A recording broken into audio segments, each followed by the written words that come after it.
Hey, what's up? I'm X. I run Perspective Reports, and today is Election Day, or at least at the time of recording, it is November 4th, 2025, and voters in Virginia, New Jersey, New York, California are casting ballots in what the media calls an off-year election. But there is no off year when it comes to politics and how it affects your life, and it is also a multi-billion-dollar business. Let's talk about it. This cycle is not just about the local municipalities voting on their local jurisdiction elections, but it is also a high-stakes financial proxy war setting the stage for the midterm elections in 2026. And it's defined by one central conflict. The political industry of consultants and party committees is selling one product, a national referendum on the second Trump administration. But the political consumer, the American voter, that is desperate to buy something else entirely. They are consumed by a deep and measurable economic anxiety, and they want to know who is going to fix the hole that is in their pockets. Let's find out. The 2025 political landscape is defined by this disconnect. The industry is focused on one thing, and that is whatever our dear president is doing. But in Virginia and New Jersey, Democratic-aligned groups spent nearly $18 million on ads just mentioning Donald Trump. And you tell me we can't fix the roads or get a high-speed rail? The voter, however, is focused on their wallet. A November 2025 poll captured the national mood. 68% of Americans say things in the US are going badly. 68%, that's nearly 70%. The reason? Affordability. No one can afford anything. When asked for the most important issue, 47% of Americans say the economy and the cost of living. That single issue dwarfs everything else, literally, not even close, including immigration and crime. And make no mistake, voters are going to put their wallets first when they vote. And the winning campaigns will be the people that made that clear that they can address the economic woes that most Americans are going through. To understand this 2025 election cycle, you have to see it as a business, and you got to follow the money. The financing of the 2025 election cycles is a barbell economy. On one end, you have a high-volume, small-dollar grassroots machine. However, now this grassroots machine has been industrialized like so many things. And on the Democratic side, it's action funds like Act Blue, a financial juggernaut that raised over $390 million just in the second quarter of 2025 alone. And on the Republican side, you have action funds like Win Red and, to a lesser extent, Turning Point USA. The other end of the barbell are the high finance machine dominated by, well, a few billionaires. And that other end of the barbell is now dwarfing that grassroots machine. Analysis from the last midterms showed the top 100 donors in federal races contributed $1.2 billion. That sum from just 100 people was 60% more than the total amount raised from millions of small donors. But this isn't some high-minded, egalitarian, nouveau riche way of helping out the community. This is sponsoring candidates just like a prize racehorse, and I'll tell you how. In April 2025, a report found that just 100 billionaire families invested a record $2.6 billion into the 2024 federal elections. That stated return on investment? Well, it was securing trillions in tax breaks and deregulations for their personal and corporation funds. I mean, at this point, the transactionalism of it all is so brazen, it's beyond even the control of the FEC, and we can break it down into two major scandals, the first being the straw donor war. In April 2025, President Trump signed a memorandum directing the Attorney General to investigate unlawful straw donor contributions, but the White House memo and fact sheet named exclusively one target for all of this: Act Blue, the Democrats' primary financial supply chain. Talk about politicizing government agencies. An Associated Press review called this a glaring omission, finding 1,600 problematic contributions to Trump's own committees, including donations linked to La Quinta Inn and a derelict building. This is the state itself being used to attack a competitor's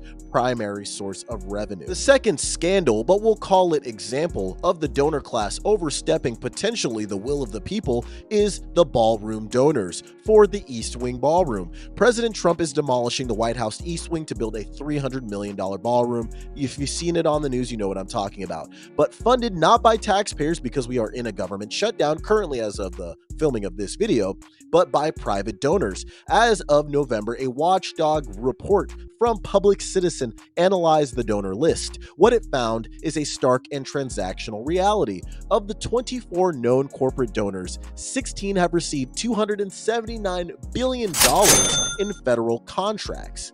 14 of them, including Amazon, Google, Meta, and a fruit company I can't mention, are currently facing federal enforcement actions or have had those actions suspended by the administration, including Lockheed Martin, a key donor who has received $191 billion in federal contracts, which isn't surprising because they're a defense contractor. They've always been there. But the fact that we see these tech giants continue to step in, well, kind of raises some alarm bells. This is not the first time private money has gone to fund public things and public works, or things that should be funded by public works. We can look at John D. Rockefeller buying what would become Grand Teton National Park and then giving it back to the government. We can look at Presidential Library, and TBH, the White House needed some upgrades and updates. So, it probably will be very nice when it's done. It's just the way that it's going about is just not traditional. Then, American public payer, it's all private, which is, kind of Donald Trump's whole motif, private.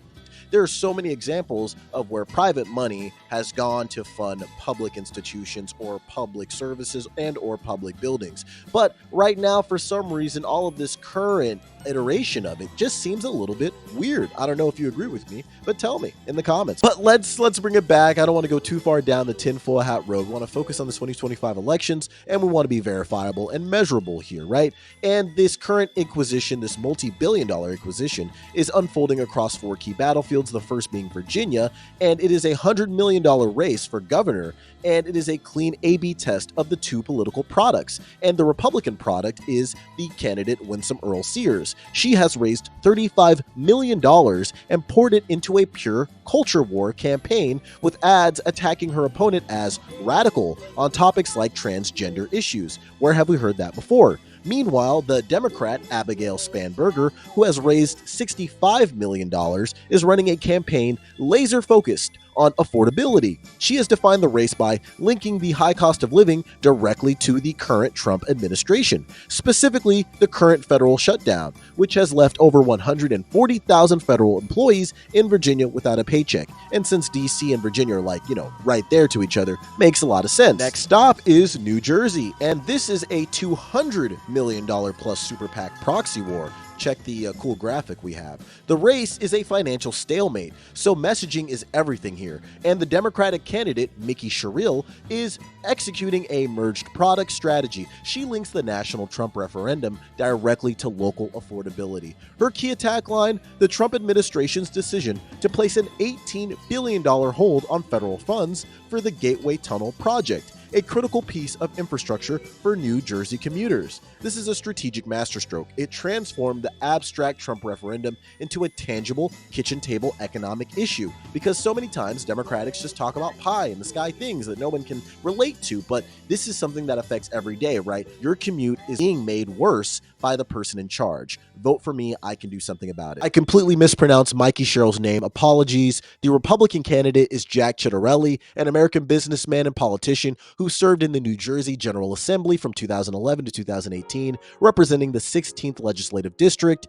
He has been mostly focused on fiscal conservatism, advocating for lower property taxes, reduced government spending, and reforms to the state's public pension system. Ciattarelli ran unsuccessfully for governor of New Jersey in both 2017 and 2021, so it's his 3rd straight campaign, and he is, pretty much doing that same thing. Last thing on the New Jersey governorship, both candidates have raised $20 million and both have spent $16 million, so it is going to be a tight one. And of course, we can't forget the big one, the circus in the Big Apple, the race for New York City's mayor. And if it's anything like the last one where we got Mayor Eric Adams, well, we're in for a treat. And it's been a complete media circus. Whether it's the SNL sketches, whether it's Trump weighing in, people from all over are speaking to it and talking about it. And it's not just a race, it's truly a test of product market fit. The front runner is Zohran Mamdani, a 34-year-old Democratic socialist in a city defined by economic anxiety. He is is selling the perfect product, quote unquote,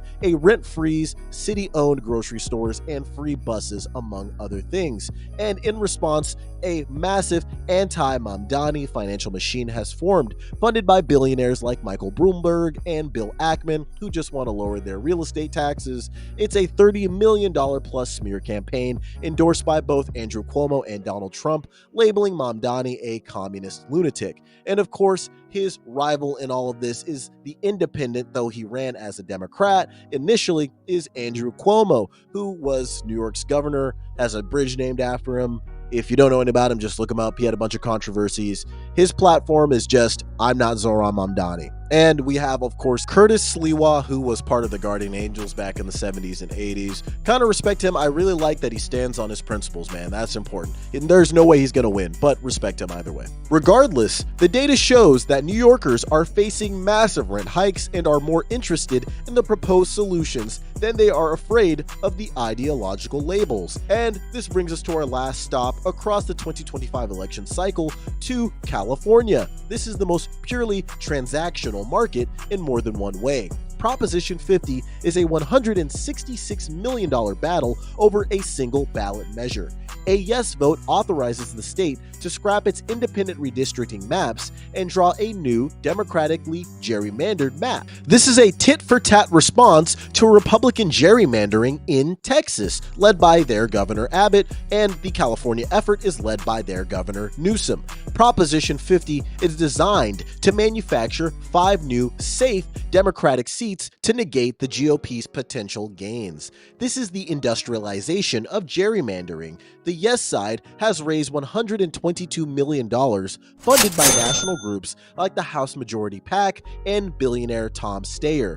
The no side is almost entirely funded by one man, Charles T. Munger Jr. And if you don't know who he is, you definitely know of his dad, who worked with Warren Buffett. The yes campaign is backed by Barack Obama, has brilliantly rebranded this power grab as a defense of democracy, quote unquote. In the purest sense, this is a 9-figure financial transaction to purchase 5 congressional seats in the name of saving America. Man, this is so much information. There's so much happening. It makes your head hurt. Regardless of your political affiliation, this tidal wave of money does not exist in a vacuum.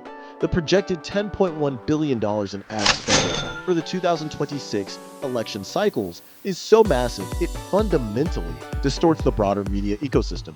Think about how many ads you're going to see. $10 billion being shoved into the ad campaign ecosystem of all of our most annoying social media apps will just change everything. This surge of political spending creates a bidding war for ad inventory, causing costs for ads, like cost per view, to go way up. Regular, non-political businesses get priced out. Reports note that marketers for Black Friday and holiday retail are being forced to strategically pivot because they can't keep up with the spending that these political ads do this time of the year. Think about this time last year, how much money Kamala Harris and Donald Trump were spending, because they simply cannot compete with the wave of political ads. This spending supports a massive, permanent political industrial complex. People want to keep this money flowing. This ecosystem of consultants and ad makers has a perversive incentive. Their revenue is often tied to how much money they spend.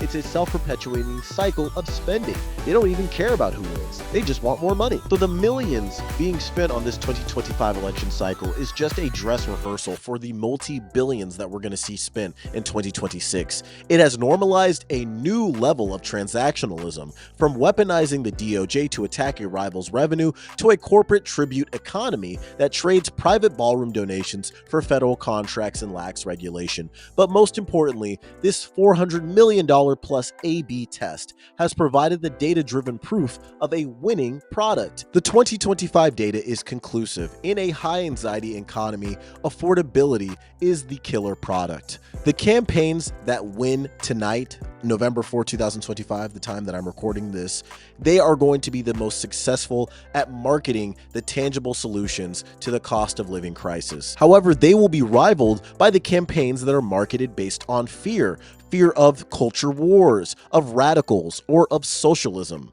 In 2025, we will remember the moment that the business of politics became the story. It has solidified the transformation of American politics from a civic exercise people were happy to participate in every once in a while into a fully industrialized, multi-billion-dollar business that you will have no choice but to participate in if you want to survive, or at the very least, thrive. Because at the end of the day, this election or the next one, whether it's the corporations, the politicians, or the talking heads on your phone, they are all watching your pockets and theirs and doing what's best for themselves. So armed with this information that we just spoke to today and the belief in your own moral center, hopefully you can at least be able to prepare and make sure you are voting to cover your own ass too. Thanks for watching. This is Perspective Reports, your world strategized. We'll see you in the next one.